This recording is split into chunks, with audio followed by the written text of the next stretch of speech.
मई का महीना स्टार्ट हो गया और टॉपिक्स वाली वीडियो के अंदर मैंने बता दिया आपको कि मई में कौन सी कमाल की मूवीज एंड सीरीज आने वाले, जिसमें थिएटर ओटीटी सब शामिल थे। लेकिन इसके अंदर हम लोग सिर्फ और सिर्फ नेटफ्लिक्स पे रिलीज होने वाली सबसे बेस्ट मूवीज एंड सीरीज की बात करेंगे, क्योंकि मुझे लगता है कि नेटफ्लिक्स अकेले ही इतनी मूवीज एंड सीरीज रिलीज कर देता है कि जितनी सभी ओटीटी प्लेटफॉर्म मिलकर रिलीज नहीं करते। और इस लिस्ट के अंदर भी बहुत सारी मूवीज एंड सीरीज ऐड हो गई थी जिनको सबको कवर करना काफी मुश्किल होता है। इसी वजह से मैंने सबसे बेस्ट मूवीज एंड सीरीज को कवर किया इस वीडियो के अंदर, क्योंकि नेटफ्लिक्स अनगिनत मूवीज एंड सीरीज रिलीज करता रहता है और कुछ के तो नाम भी पता नहीं लग पाते, जब रिलीज होता है तब पता लगता है। लेकिन इसके अंदर मैंने फिलहाल सबसे बेस्ट मूवीज एंड सीरीज को कवर किया है, जिसके अंदर सबसे पहली मूवी है फियर स्ट्रीट प्रॉम क्वीन, जो कि एक मूवी होने वाली है। और फियर स्ट्रीट मूवी सीरीज का आई थिंक ये एक पार्ट है जिसके अंदर हमें कहानी देखने को मिलेगी बहुत सारी लड़कियों की, लड़कों की, जिन सब के पीछे खतरनाक सीरियल किलर पड़ जाता है और वो इन सब लोगों को जान से मार देगा। जैसे कि आपने इससे पहले बहुत सी स्लैशर मूवीज देखी होगी, वैसे ये भी स्लैशर मूवी लग रही है, जिसका ट्रेलर देख के मूवी ठीक ठाक लग रही है। कुछ ज्यादा नया तो प्रेजेंट डेफिनेटली नहीं करती, क्योंकि ऐसी बहुत सी मूवी देखी है। कितनी मूवी अच्छी है, कितने पानी में, वो तो जब देखेंगे तभी पता लगेगा। और ये मूवी 23 मई को हिंदी लैंग्वेज में रिलीज होगी नेटफ्लिक्स पर। नेक्स्ट सीरीज है सिरिंज, जिसके अंदर हमें हमारी सुपर गर्ल या कहें अपकमिंग फीमेल सुपर वुमन देखने को मिलेंगी, और वो इसके अंदर मेन लीड में है। साथ में ड्रॉप, अगर आपने मूवी देख रखी तो उसकी जो मेन एक्ट्रेस है वो इनकी बहन है, और दोनों इस सीरीज के अंदर हमको मेन लीड में नजर आएंगी। जहाँ पे जो सुपरमैन वाली एक्ट्रेस हैं, ये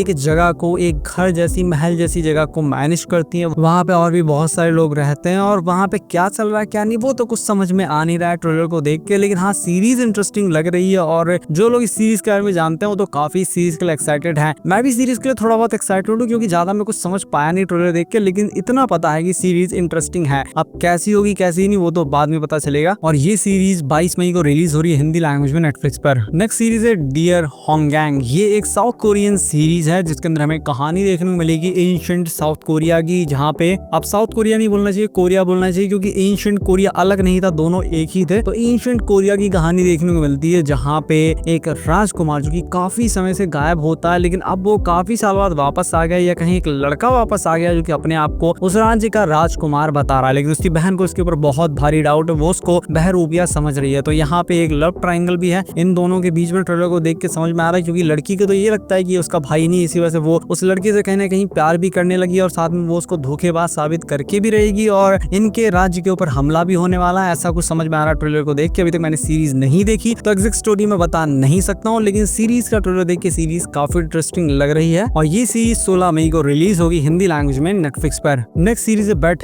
जिस सीरीज को देखते ही मुझे एक जापानीज एनिमे की याद आ गई, और ये सीरीज सच में उसी एनिमे के ऊपर बेस्ड है, और उसका लाइव एक्शन एडेप्टेशन है, और साथ में जापानीज मांगा के ऊपर भी बेस्ड है। वो जो एनिमे था वो जापानीज मांगा के ऊपर बना था, और ये जो सीरीज है मांगा और उस एनिमेटेड सीरीज दोनों के ऊपर बनी हुई है, जिसके अंदर हमें कहानी देखने को मिलेगी एक बहुत बड़े अमीर स्कूल की, जहाँ पे जो बच्चे जाते हैं वो कोई नॉर्मल इंसान नहीं है, वो ड्रग डीलर्स के, क्रिमिनल्स के, बड़े बड़े बिजनेसमैन के, पॉलिटिशियंस के, उनके बच्चे हैं। और वहाँ पे उनको जो चीजें सिखाई जाती है ना, उनको मतलब कि जीवन जीना सिखाया जाता है, कैसे लाइफ आगे बढ़ा जाए। इस वजह से सिर्फ किताबी ज्ञान नहीं दिया जाता, वहाँ पे उनको जुआ खेलना सिखाया जाता है। हाँ, सच में गैम्बलिंग सिखाई जाती है, और गैम्बलिंग के जरिए उनको विकसित किया जाता है। और वहाँ पे अचानक से हमारी सीरीज की मेन एक्ट्रेस की, मेन हीरोइन की एंट्री होती है, जो कि वहाँ पे गई तो है, लेकिन वहाँ पे सबको धूल चटाने वाली है। तो आगे क्या होता है वो इस सीरीज के अंदर देखना। और जहाँ तक एनिमे की बात है तो एनिमे एक एडल्ट एनिमे था, एडल्ट चीजें बहुत सी उसके अंदर देखने को मिलती थी। तो क्या वैसी चीजें सेम टू सेम इसके अंदर देखने को मिलेंगी या नहीं वो तो मैं कह नहीं सकता, और मुझे नहीं लगता कि जिस तरीके से एनिमे के अंदर चीजें दिखाई जाती थी वैसे इसके अंदर दिखाई जाएंगी। लेकिन फिर भी सीरीज काफी इंटरेस्टिंग लग रही है, और ये एक जापानीज सीरीज है जो 15 मई को हिंदी लैंग्वेज में रिलीज होगी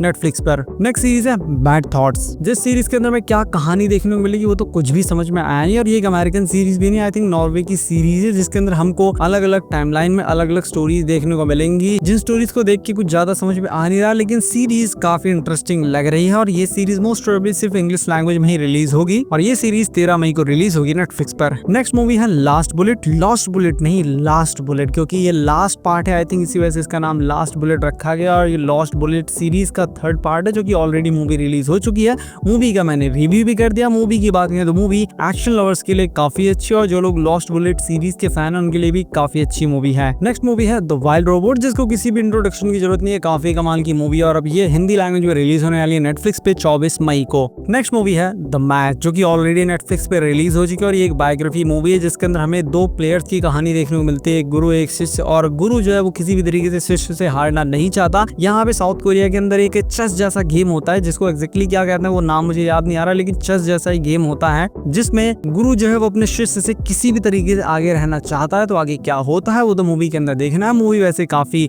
अच्छी है, बायोग्राफी है, लेकिन फिर भी काफी अच्छी आपको लगेगी अगर आपको इस तरीके की मूवीज देखना पसंद है। तो नेक्स्ट मूवी है लॉस्ट इन स्टारलाइट। ये एक एनिमेटेड मूवी और काफी अच्छी एनिमेटेड मूवी लग रही है। इसका जो एनिमेशन स्टाइल है वो भी काफी यूनिक, काफी अच्छा और आंखों को सुकून देने वाला है, जिसके अंदर हमें एक लड़के एक लड़की की कहानी देखने को मिलती है और उनकी लव स्टोरी देखने को मिलती है। ट्रेलर कहें या टीजर कहें, उसको देख के मूवी काफी इंटरेस्टिंग लग रही है और काफी पोटेंशियल इस मूवी के अंदर लग रहा है। और इस मूवी का टीजर या ट्रेलर जो भी है उसको देख के मुझे योर नेम नाम की आई थिंक एक जापानीज मूवी आई थी एनिमेटेड मूवी, उसकी याद आ रही है। और उसी की तरह ये मूवी मुझे फील हो रही है, जो मूवी 30 मई को हिंदी लैंग्वेज में रिलीज होगी नेटफ्लिक्स पर। और मोस्ट एंटिसिपेटेड सीरीज जो कि आई थिंक मई की होने वाली है नेटफ्लिक्स के ऊपर या कहीं अक्रॉस प्लेटफॉर्म, जिसको मैं डेफिनेटली देखना चाहता हूँ, और ये है love death and robot season 4, जो फाइनली रिलीज हो रहा है इसी महीने 15 मई को हिंदी लैंग्वेज में नेटफ्लिक्स पर। और अगर आपको वीडियो पसंद आई तो इस वीडियो को लाइक कीजिए, चैनल को सब्सक्राइब कीजिए। मैं मिलता हूँ आपसे अपनी नेक्स्ट वीडियो में।